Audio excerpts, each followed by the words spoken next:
Hello everyone. Last class में हमने alcohol और ईथर कंप्लीट किया था, राइट। चलिए आज का हमारा टॉपिक है फेनॉल। और फेनॉल में मैंने सबसे पहले यहाँ पे कुछ कॉमन नेम्स लिखे हैं कुछ मॉलिक्यूल के। तो सबसे पहले आप ये कॉमन नेम याद रखिए, बहुत इजी रहेगा।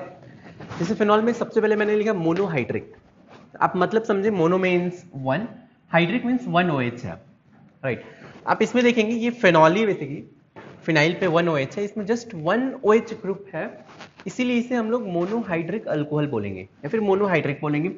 मोनोहाइड्रिक का मतलब समझे, अगर मॉलिक्यूल में वन OH है तो मोनोहाइड्रिक, टू OH है तो डाईहाइड्रिक, थ्री OH है तो ट्राईहाइड्रिक, राइट।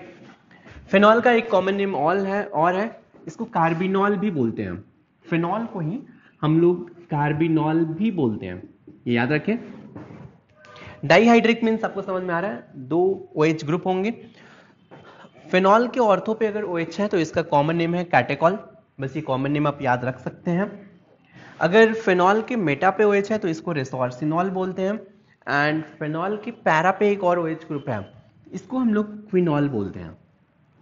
याद रहेगा आपको, कैटेकॉल, रेसोर्सिनॉल एंड क्विनॉल लर्न कर ले। फिर इसके बाद ट्राईहाइड्रिक में अगर बेंजीन पे 3 OH अटैच करना है तो आप 1 2 3 पोजीशन पे अटैच कर सकते हैं, या फिर 1 2 4 पोजीशन पे अटैच कर सकते हैं, या फिर 1 3 5, तीन ही पॉसिबिलिटी है। आप कोई और भी पॉसिबिलिटी सोच सकते हैं, कोई नहीं आने वाला है। बेंजीन पे अगर 3 OH अटैच करना है तो इन्हीं तीनों में से कोई ना कोई होगा।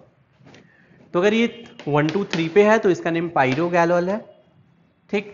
1 2 4 है तो हाइड्रोक्सीक्विनॉल है, और अगर 1 3 5 है मीन्स सारे OH एक दूसरे के मेटा पोजीशन पे हैं तो इनका नेम फ्लोरोग्लोसिनॉल है, ठीक। तो आप ये भी थोड़ा ध्यान रख लें, पायरोगैलोल, हाइड्रोक्सीक्विनॉल एंड फ्लोरोग्लूसिनॉल, ये तीन थोड़े से नेम आप याद रख सकते हैं, ये कॉमन नेम है। ये तो आपको पता ही होगा।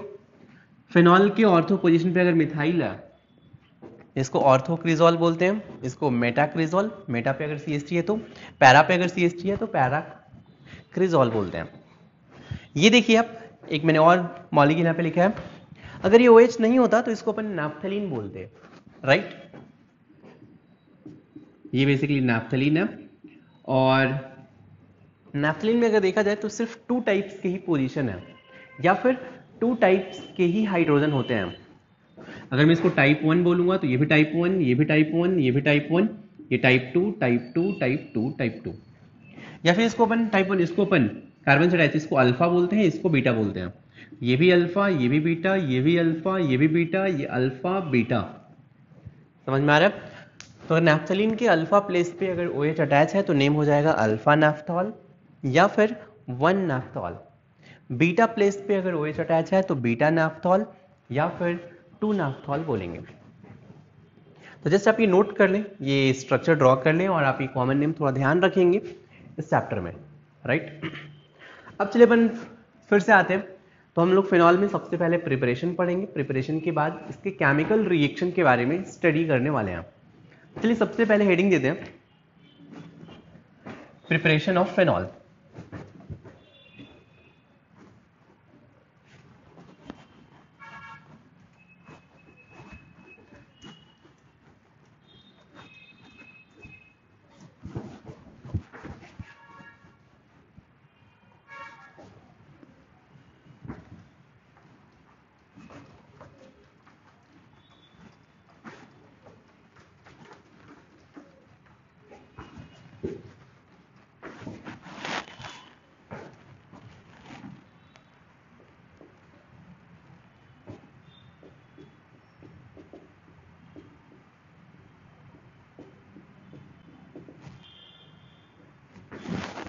अपन ने प्रिपरेशन ऑफ फिनॉल में ऑलमोस्ट सारे रिएक्शन हमने ऑलरेडी स्टडी कर लिए। जस्ट आपको रिएक्शन सॉल्व करना है, जिसमें 1 बाई 1 करके बस नेम लिख देता हूँ। पहला हमने डाउस प्रोसेस पढ़ा है, राइट। इसलिए मैं रिएक्शन लिख देता हूँ। डाउस प्रोसेस होता है बेंजीन पे chlorine, NaOH high temperature 300 degree Celsius and 300 ATM।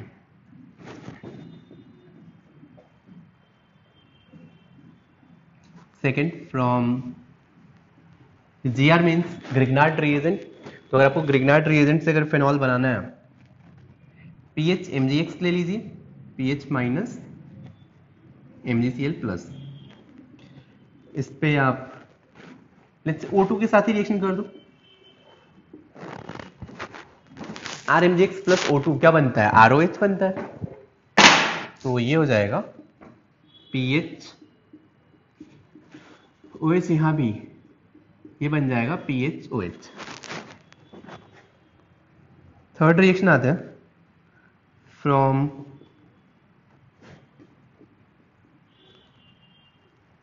Salicylic acid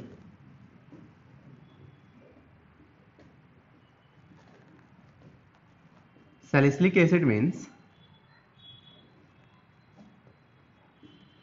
COOH है एंड ऑर्थो प्लेस पे लेट्स से वैसे जिसको अपन ऑर्थो सैलिसिलिक एसिड बोलेंगे, NaOH और कैल्शियम ऑक्साइड। NaOH और कैल्शियम ऑक्साइड शायद आपको याद आ रहा होगा, सोडा लाइम डी कार्बोक्सिलेशन है। ये क्या करेगा? यहाँ से CO2 को रिमूव करता है। तो यहाँ से आप CO2 हटा देंगे तो क्या बन जाएगा? बेंजीन पे जस्ट OH, फेनॉल बन गया।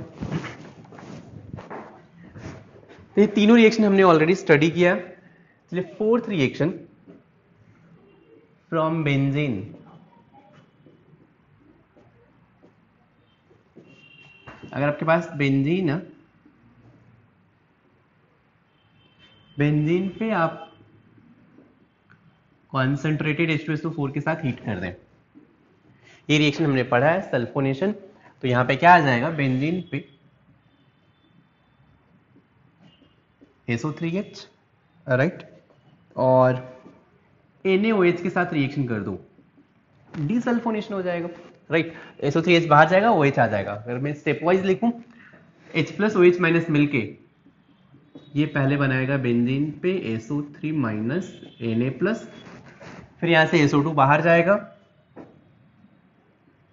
यहां से अगर SO2 बाहर जाएगा तो ये बन जाएगा PHO minus Na plus, water से हाइड्रोलिसिस कर दो तो ये बन जाएगा PHOH। ये मैंने एग्जैक्ट स्टेप लिख दिया, लेकिन आप चाहें तो वन लाइन में लिख सकते थे। अगर बेंजीन पे कॉन्सेंट्रेटेड H2SO4, बेंजीन पे SO3H आएगा।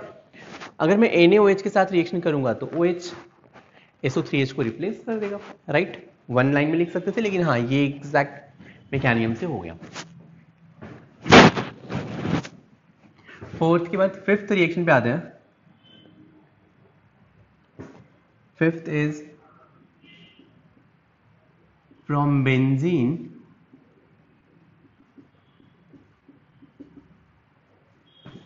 Diazonium salt. मान लीजिए आपके पास है बेंजीन और इस पे N2 प्लस Cl माइनस है। आप इसको H3O प्लस के साथ और वार्म वाटर, ये रिएक्शन पता है, मैंने अल्काइल हैलाइड और अराइल हैलाइड में बताया था। बेंजीन डायजोनियम सॉल्ट बहुत ही इंपॉर्टेंट कंपाउंड है। इससे आप कोई भी aromatic compound, most of the aromatic compound इससे प्रिपेयर कर सकते हो। हाइड्रोलिसिस किया तो क्या बन जाएगा? बेंजीन पे OH। सिक्स्थ मेथड है फ्रॉम ऑक्सीडेशन ऑफ बेंजीन।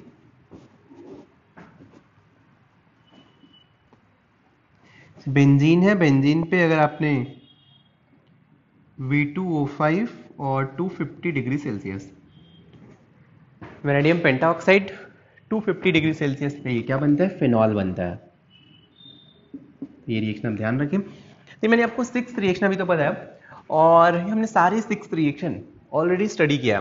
पहला है डाउस प्रोसेस, मींस बेंजीन पे क्लोरीन है, NaOH high temperature high pressure. वैसे सिर्फ NaOH रहता तो रिएक्शन नहीं होगा, बहुत ही हाई टेम्परेचर 300 ATM, बहुत ही हाई प्रेशर है, तब जाके ये फेनॉल बनेगा।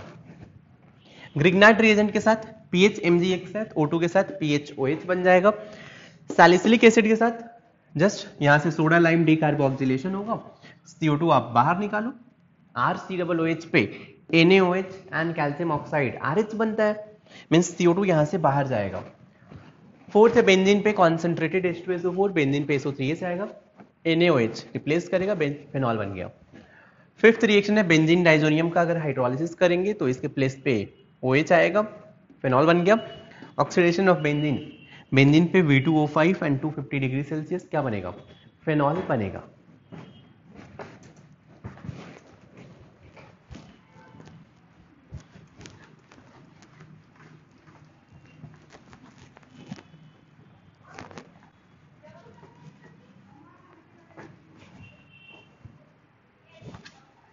एक चलिए और मेथड है, सेवेंथ,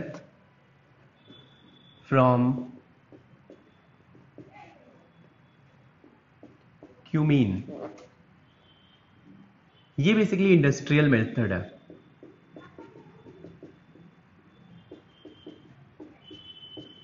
मतलब इंडस्ट्री में फेनॉल ऐसे बनाते हैं, तो ये बहुत ही इंपॉर्टेंट मेथड है, राइट।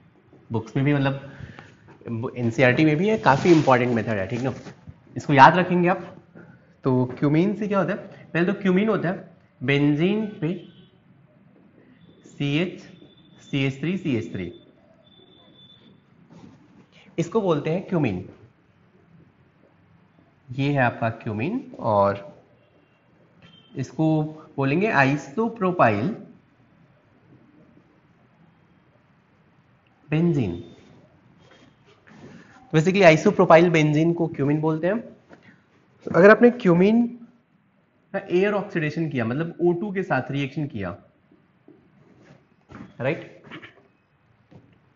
तो क्या होगा, यहाँ पे एयर ऑक्सीडेशन से ये O2, ये जो कार्बन हाइड्रोजन बॉन्ड दिख रहा है CH बॉन्ड, इस कार्बन हाइड्रोजन बॉन्ड में oxygen, single bond oxygen insert होता है। ये क्या बन जाएगा, बेंजीन CH3 यहाँ पे कार्बन हाइड्रोजन बॉन्ड में oxygen, single bond oxygen, single bond hydrogen ऐसे इंसर्ट हो जाएगा। और एसिडिक मीडियम में प्लस एसिडिक मीडियम में क्या होगा, ये बन जाएगा बेंजीन पे OH plus CH3C double bond O CH3। Means ये क्या बनने वाला है, ये बॉन्ड यहां से ब्रेक होगा, इस पे आएगा, और ये कार्बन कार्बन बॉन्ड ब्रेक हो जाएगा, बेंजीन एंड कार्बन के बीच में बॉन्ड ब्रेक होगा, ऑक्सीजन ऑक्सीजन के बीच में बॉन्ड ब्रेक होगा, और यहाँ पे ऑक्सीजन कार्बन के बीच में एक न्यू बॉन्ड फॉर्म होगा यहाँ पे, राइट। मतलब यहाँ पे कुछ ऐसा होगा, ये बॉन्ड ब्रेक हो गया, इस पे आएगा, राइट। तो ये बॉन्ड ब्रेक हो गया, यहां से कट हो गया, और ये C डबल बॉन्ड O बन जाएगा, और ये बॉन्ड भी ब्रेक हो जाएगा। तो यहां से बॉन्ड ब्रेक हुआ और यहां से बॉन्ड ब्रेक हुआ, तो ये बन जाएगा C double bond O single bond CH3 ये OH है, ये OH इससे अटैच हो जाएगा, तो फेनॉल प्लस एसीटोन। मतलब ये रिएक्शन इंपॉर्टेंट मैकेनिज्म नहीं है, मतलब ये नीट और जेईई मेंस में इतना इंपॉर्टेंट है कि आपसे पूछ सकते हैं कि अगर मैं क्यूमीन का ऑक्सीडेशन करूं या एयर के साथ रिएक्शन करूं तो क्या क्या बनेगा, फेनॉल। साथ में आपको ये भी याद रखना है इस केस में, मतलब बहुत बार एग्जाम में ये भी पूछते हैं कि यहाँ पे क्यूमीन से अगर मैं फेनॉल बनाऊं तो साथ में क्या बनेगा, तो याद रखें यहाँ पे एसीटोन बनता है।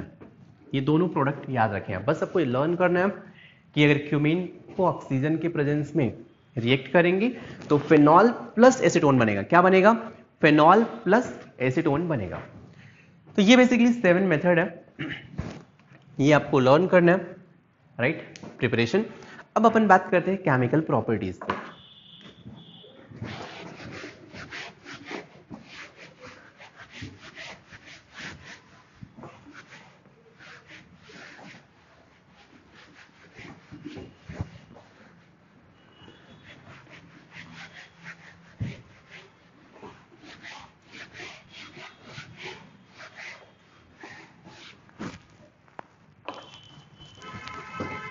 चलिए हेडिंग दीजिए,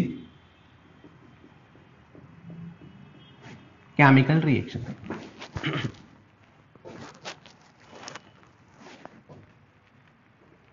तो यार केमिकल रिएक्शन अभी स्टार्ट करने से पहले जो फेनॉल में काफी इंपॉर्टेंट रिएक्शन है, पहले हम लोग यही स्टडी कर लेते हैं, राइट।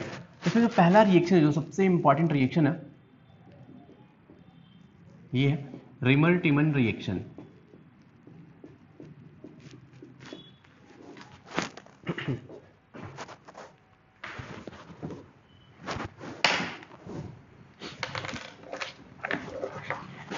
देखते हैं रिमर-टिमन रिएक्शन क्या है। बेसिकली फेनॉल पे, अब हम फेनॉल के रिएक्शन देख रहे हैं, तो फेनॉल पे अगर आपने CH(X3) एंड बेस के साथ हीट किया तो यहां पे बनेगा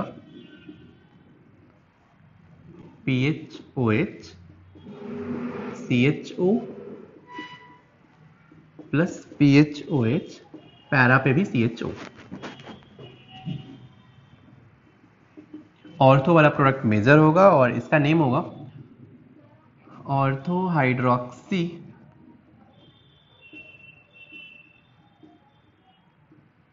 बेंजल्डिहाइड, या फिर इसको बोलते हैं ऑर्थो सैलिसल्डिहाइड। मतलब ये ऑर्थो हाइड्रोक्सी बेंजल्डिहाइड क्यों है? बिकॉज बेंजीन पे CHO है, तो ये बेंजल्डिहाइड हो गया, और बेंजल्डिहाइड के ऑर्थो पे OH है, इसलिए नेम हो गया ऑर्थो हाइड्रोक्सी बेंजल्डिहाइड, या फिर इसको बोलेंगे ऑर्थो सैलिसल्डिहाइड बोलते हैं हम। सिमिलरली इसका नेम हो जाएगा पैरा हाइड्रोक्सी बेंजल्डिहाइड, या फिर इसको बोल सकते हैं पैरा सैलिसल्डिहाइड। मेजर प्रोडक्ट यहाँ पे ऑर्थो वाला होता है। इस रिएक्शन को बोलते हैं रिमर-टिमन रिएक्शन, से नोट कर लीजिए। अब चलिए इसका मैकेनिज्म देखते हैं।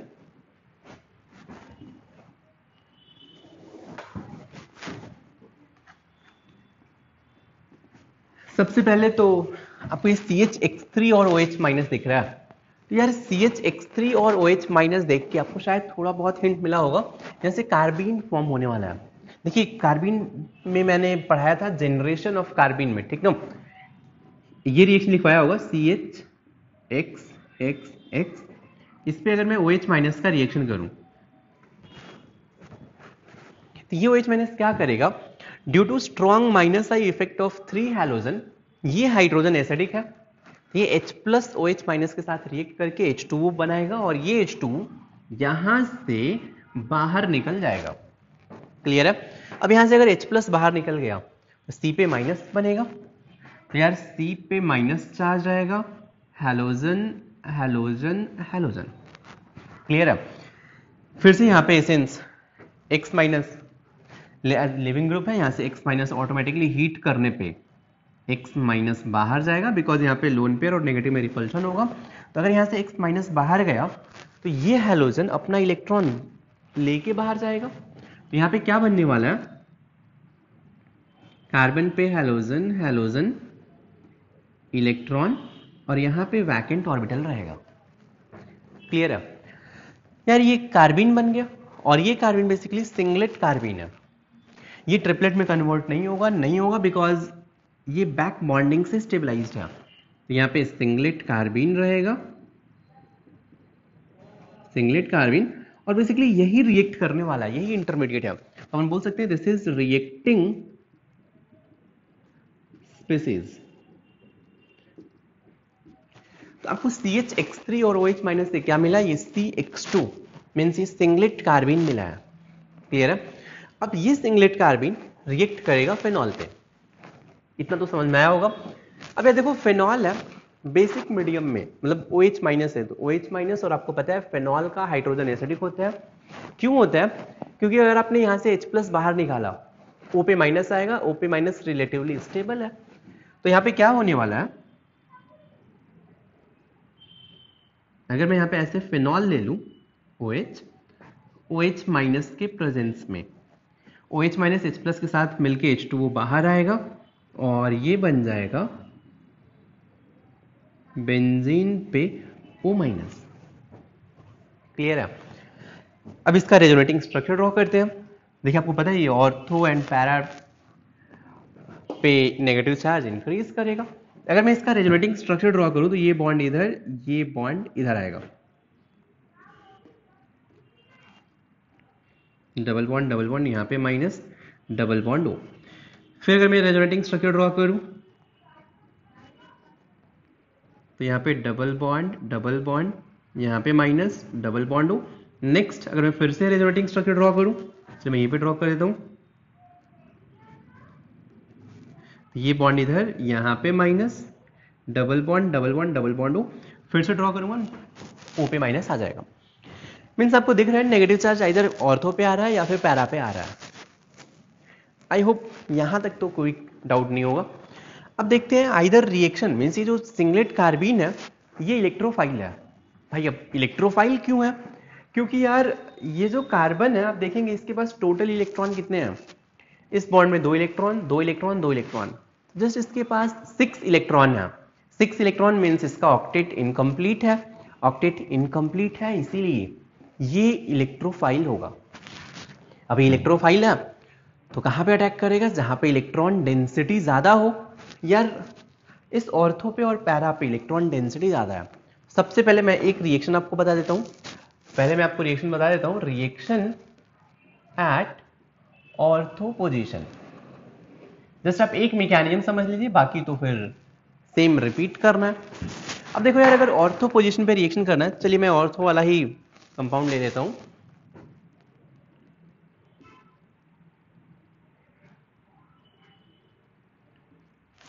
ये ऑर्थो पे नेगेटिव चार्ज है। अब ये सिंगलेट कार्बीन अटैक करेगा। CH2 यहां पे लोन पेयर भी है, वैकेंट ऑर्बिटल भी है, राइट। रिएक्शन कैसे होगा आपको समझ में आ रहा है? ये इलेक्ट्रोफाइल है, ये न्यूक्लियोफाइल है। तो न्यूक्लियोफाइल अपना इलेक्ट्रॉन या लोन पेयर डोनेट करेगा, तो ये इसको लोन पेयर अपना डोनेट करेगा। क्लियर है? तो यहां पे क्या बनेगा? बेंजीन रहेगा ऐसा, डबल बॉन्ड हो, कार्बन। अब इसके ऑर्बिटल में तो इलेक्ट्रॉन आ गया, एक लोन पेयर अभी भी रहेगा यहां पे, right. Halogen halogen, lone pair मतलब आप बोल सकते हो नेगेटिव चार्ज रहेगा यहां पे। क्लियर है?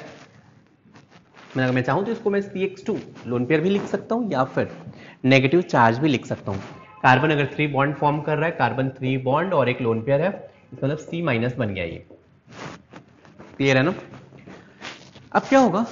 यहां पे माइनस है। अब नेक्स्ट स्टेप जो होने वाला है, तो ध्यान से देखिए आप, यहां पे हाइड्रोजन रहेगा, राइट। ये जो कंपाउंड है, ये जो कंपाउंड दिख रहा है आपको, ये कंपाउंड यार एरोमेटिक है, एंटी एरोमेटिक है, नॉन एरोमेटिक है? आपका आंसर बहुत ही इजीली आने वाला है कि ये जो कंपाउंड दिख रहा है ये नॉन एरोमेटिक है। क्यों है? बिकॉज यहाँ पे sp3 हाइब्रिडाइज्ड कार्बन है। अब क्या होगा? यहां से H+ का ट्रांसफर होता है। क्या होता है? H+ का ट्रांसफर होगा। कैसे होगा? यहां से H+ बाहर जाएगा, इस प्लेस पे क्या आएगा? माइनस आएगा। समझ में आ रही बात? माइनस आएगा, फिर ये रेजोनेंस करो। अगर मैं H+ निकाल दूं, ठीक, अगर मैं H+ निकाल दूं या फिर मैं लिख देता हूं H+ ट्रांसफर लिख देता हूं मैं, ठीक ना। तो देखिए H+ ट्रांसफर कैसे होगा? H+ ट्रांसफर, बस यही स्टेप आपको समझना है। H+ यहां से बाहर जाएगा, यहां पे माइनस आया, माइनस आया, तो यार अब रेजोनेटिंग स्ट्रक्चर ड्रॉ कर लो। तो अगर मैं रेजोनेटिंग स्ट्रक्चर ड्रॉ करूंगा तो ये बनेगा CH2- तो रहेगा, right. Double bond double bond double bond O- रहेगा। अभी तक देखिए H+ मैंने बाहर निकाला, C पे माइनस आता, राइट, रेजोनेंस कर दिया, इधर बॉन्ड इधर, ये बॉन्ड इधर, तो double bond O-। I hope इसमें किसी को डाउट नहीं है। अब क्या होगा? जो H+ मैंने यहां से निकाला था, अब आप सोच सकते हैं O- और C- में C- लेस स्टेबल है। कार्बन पे नेगेटिव, यहाँ पे O पे नेगेटिव है। कार्बन पे नेगेटिव लेस स्टेबल है, मोर रिएक्टिव है।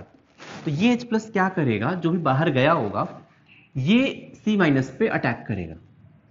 तो ये क्या बन जाएगा? O- CHX2। ये पॉइंट समझ में आ रहा है? फिर से बोल रहा हूं, ये जो स्टेप है, ये मॉलिक्यूल मैंने आपको सिर्फ और सिर्फ समझाने के लिए लिखा है। एक्चुअली इसके बाद डायरेक्ट ये स्टेप होता है। ये वाला अनस्टेबल है। क्यों अनस्टेबल है भाई? ये अनस्टेबल है, इसको आप क्या कर सकते हो? यहाँ पे जो माइनस है, माइनस बनाने के बाद मैंने रेजोनेंस करके सिर्फ और सिर्फ आपको दिखाया है, क्योंकि यहाँ पे एक नेगेटिव, दो नेगेटिव, 2 प्लेस पे नेगेटिव है, डाई एनायन है। वैसे मैंने आपको बताया है कि charge is bad for stability, right. तो यहाँ पे अगर 2 जगह पे नेगेटिव हो गया ये तो हाईली अनस्टेबल हो जाएगा। ये एग्जिस्ट नहीं करता है, डायरेक्टली यहाँ से इसमें मिलता है। मिलता है कैसे? अब मैं आपको एक अच्छे से एक्सप्लेन कर रहा हूँ। यहाँ से H+ बाहर आएगा, राइट, साथ में रेजोनेंस भी होगा, ये जो H+ आके इस पे अटैक करेगा, तो ये CH X2 बन जाएगा, डबल बॉन्ड O-, डायरेक्टली ये बनेगा। समझ में आया? ये स्टेप मैंने जस्ट आपको एक्सप्लेन करने के लिए लिखा है। समझ में आया? H+ इसी पे क्यों अटैक किया था, बस बताने के लिए कि C पे माइनस आ रहा है, O पे माइनस आ रहा है, ये लेस स्टेबल है, less stable is more reactive, इसलिए इस पे अटैक किया। अब इसके आगे की स्टोरी बहुत ही सिंपल है, कुछ मत करिए, जस्ट हाइड्रोलिसिस कर दीजिए। चलिए अपन अगर हाइड्रोलिसिस कर दें क्या होगा, O- तो OH बन जाएगा, राइट। CH CH OH, एक कार्बन पे 2 OH, पानी निकाल दो यहां से, क्या बन जाएगा, OH CHO। मैकेनिज्म क्लियर है? बस याद रखने वाली बात ये है, ये जो ऑक्सीजन पे जो हाइड्रोजन आ रहा है, ये कहां से आ रहा है, फ्रॉम हाइड्रोलिसिस। कहां से आया, फ्रॉम हाइड्रोलिसिस, यहां से आया। जो अल्डिहाइड पे जो हाइड्रोजन आया है, ये कहां से आया, ये यहां पे है, ये यहां पे है, ये यहां का है, मीन्स जो कार्बन वाला रिंग का जो हाइड्रोजन है, यहाँ पे रिंग पे हाइड्रोजन दिख रहा है ना, ये हाइड्रोजन इस पे CH पे आया, और यही CH हाइड्रोलिसिस के बाद CH में रहा, यहाँ पे H में रहा, तो ये हाइड्रोजन फ्रॉम बेंजीन रिंग, ये आप ध्यान रखेंगे। क्लियर है?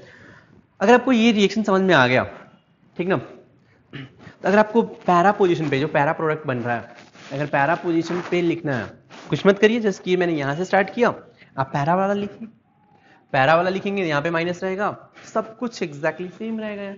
इसलिए मैं आपको एक बार लिख देता हूं,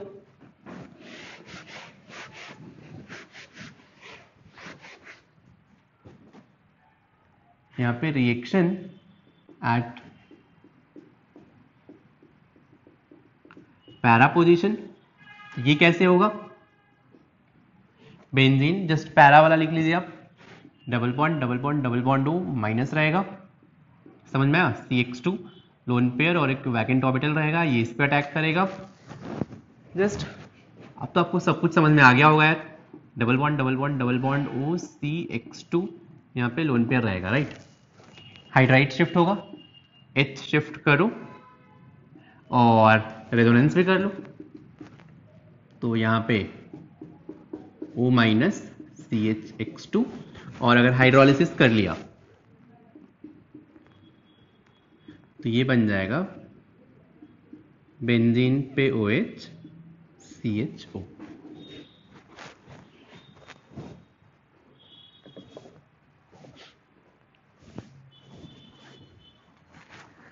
आई होप इसमें कुछ भी डाउट नहीं होगा आपको। चलिए इसमें नोट में पॉइंट लिखिए। सबसे पहली बात आपको ये याद रखना है कि यहाँ पे रिएक्टिंग स्पीसीज क्या है, तो CH2 है, राइट। लिखिए इसमें नोट में first point, in this reaction CH2 is reacting species. In this reaction, CH2 is reacting species. Point number two. Generally, ortho product is measured. यहाँ पे ortho measure होता है. Generally,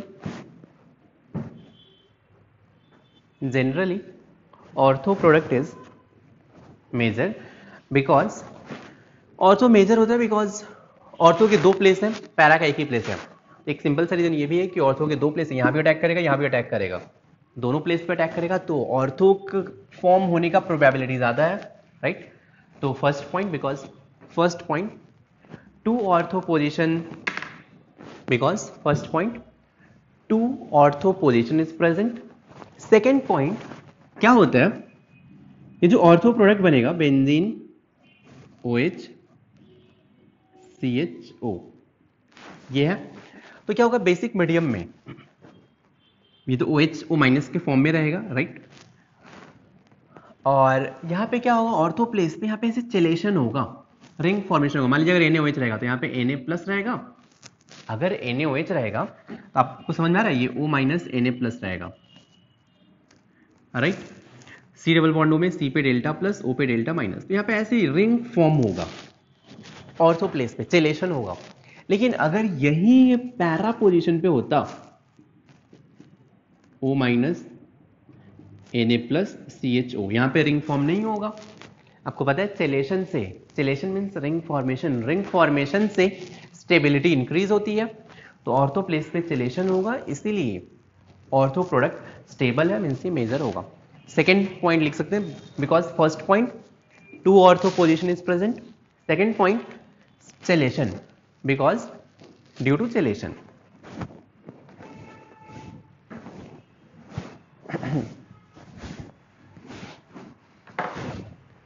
हो गया। नेक्स्ट चीज आप ये बता सकते हैं, ortho by para ratio.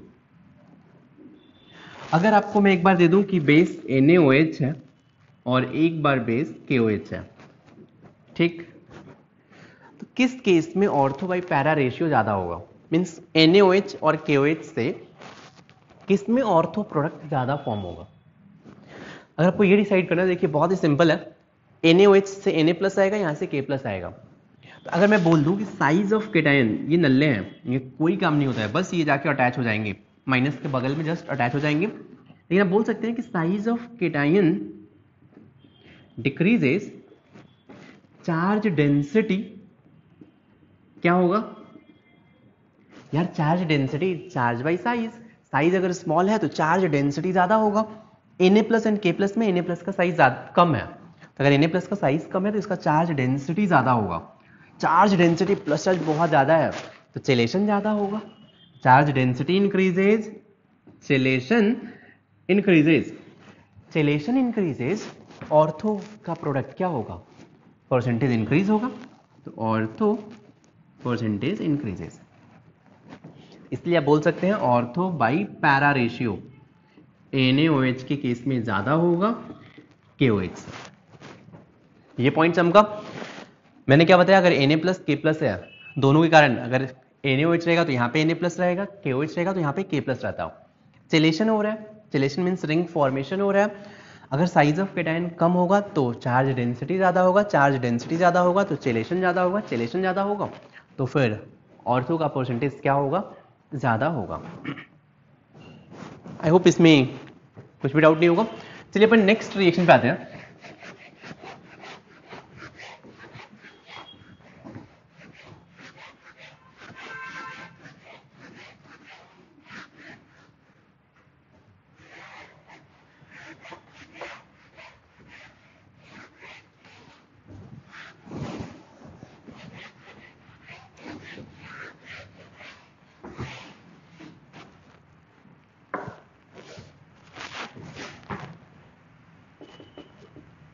Next is Rimmer-Tiemann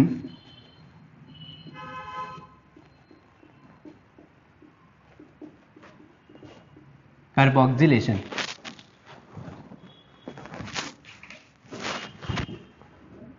reaction है फेनॉल पे CCl4OH minus and acidification COOH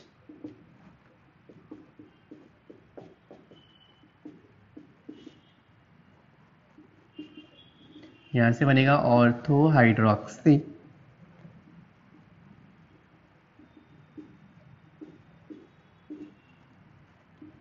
ortho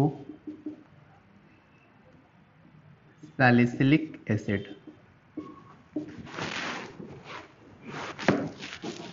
यहां पे अगर फिनॉल पे CCl4OH माइनस है तो यहाँ पे CHO की जगह पे COOH बनेगा। लास्ट टाइम क्या था? CHCl3 था, राइट? अब देखिए इसका मैकेनिज्म देखते हैं। मैकेनिज्म लास्ट टाइम टाइप ही है। सबसे पहली बात, CCl4 पे OH माइनस, सारे Cl को आप OH से रिप्लेस करिए, COH OH OH OH, H2 निकालिए यहां से तो ये बन जाएगा CO2। क्लियर है? यहां तक तो आपको समझ में आ रहा होगा। नेक्स्ट अब अगर अपन फिनॉल पे आते हैं, फिनॉल पे OH माइनस, आपको पता है क्या बनेगा? फेनॉल पे OH minus, OH minus H plus के साथ रिएक्ट करेगा और ये बन जाएगा फेनॉल पे O माइनस। फिर अपन ने रेजोनेटिंग स्ट्रक्चर ड्रॉ किया था, आपको पता याद है, ऑर्थो पे और पैरा पे नेगेटिव आएगा। आई होप इसमें किसी को डाउट नहीं है। अब देखते हैं, ऑर्थो पे नेगेटिव है, पैरा पे नेगेटिव है। एक बार ऑर्थो का नेगेटिव अटैक करेगा, एक बार पैरा पे नेगेटिव अटैक करेगा, तो पैरा वाला प्रोडक्ट फॉर्म होगा। यहां पे फिर से ये मेजर होगा। चलिए पहले देख लेते हैं reaction at ortho position.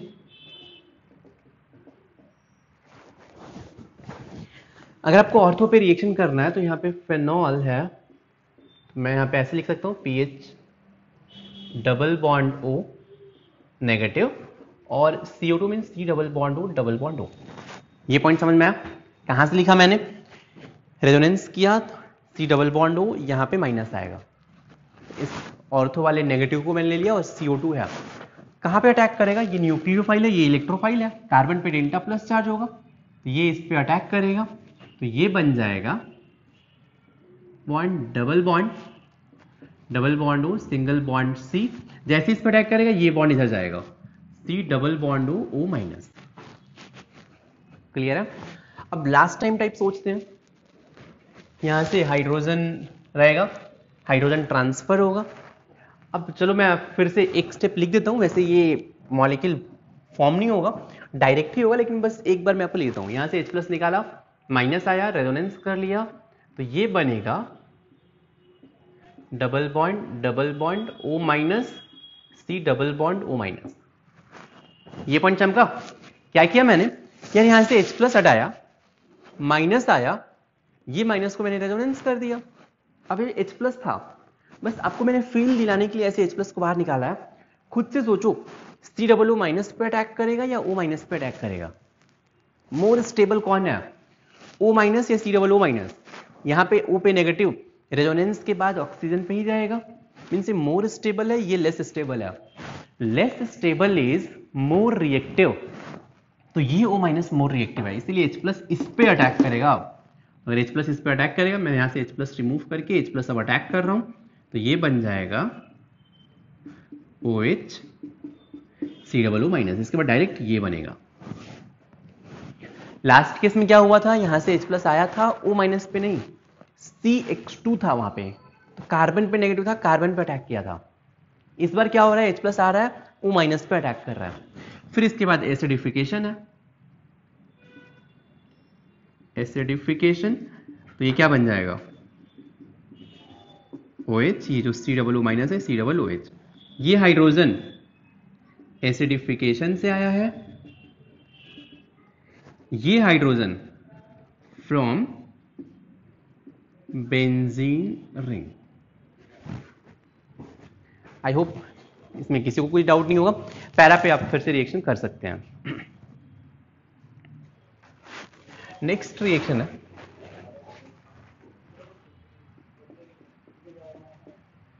Colebrook Smith reaction.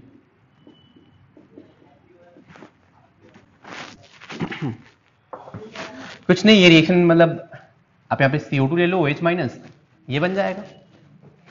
देखिए फेनॉल पे अगर CCl4 की जगह पे CO2 एंड OH माइनस ले लो, तो फेनॉल पे OH C डबल OH और फेनॉल पे OH C double OH, ortho वाला मेजर होगा। इस रिएक्शन को बोलते हैं Colebrook Smith reaction. CCl4 OH minus से भी CO2 ही बन रहा था, तो डायरेक्ट आपने CO2 ही ले लिया, तो CO2 से रिएक्शन मैकेनिज्म एग्जैक्टली सेम होगा। तो अगर CCl4 OH माइनस है तो CCl4 से CO2 बनने वाला था, तो उस रिएक्शन को बोलते थे रिमर-टिमन कार्बोक्सिलेशन। CCl4 की जगह पे अगर आपने डायरेक्ट CO2 ले लिया, बस नेम चेंज हो गया, मैकेनिज्म तो एग्जैक्टली सेम रहेगा। नोट कर लीजिए।